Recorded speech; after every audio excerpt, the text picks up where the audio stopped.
Natin yan ng paminta. And then, i-cover na natin yan. Hintay na natin siyang kumulo. So, ayun na mga kainday ang ating nilalaga. Kumukulo na siya. O, diba? Tama yung pag, natin. Kasi kanina process. Konting pakulo pa. Cover ulit natin yan. Natin yan ng ka-partner. Magluluto tayo ng kanton. I-upgrade natin itong kanton na ito. So, yan. Lalagyan natin ng veggies. So, keep on watch. So, ayun na yung ating nilalaga. Okay na siya. Paparide na natin yan. Ayan, niluluto na natin ang ating kanton. Ipapartner natin yan. So, ayan. Lalagyan muna natin ang ating kanton. So, ayan. Lalagyan natin siya ng ating breadings.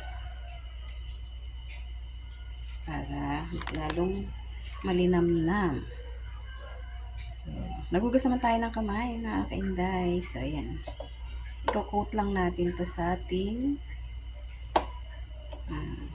breadings. Then, ipaparide na natin yan.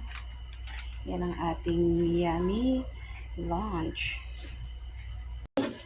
So, ayan mga kainday, nilagay ko na yung gulay. And then, ilalagay na natin yung ating seasoning.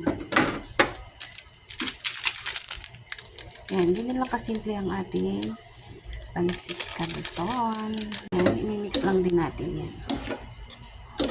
Patutoy natin ng sabaw. Diba? Another recipe.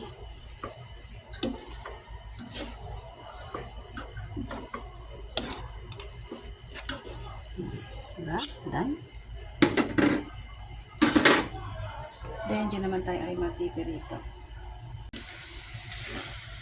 Ayan na ang ating kanton. O, diba? It's a finish.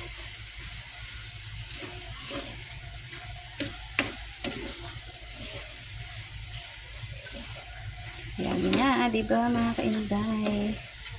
Naman tayong nagawang isang recipe. Ayan, okay na yan.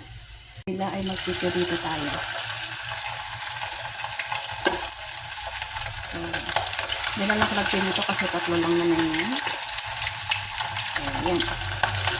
Bilingan na natin ang ating chicken. So,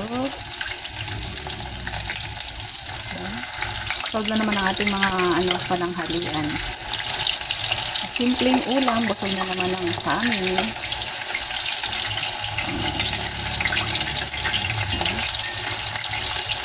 Hindi na kailangan pang mag-ulam ng mamakalin. So, yan lang ay okay na.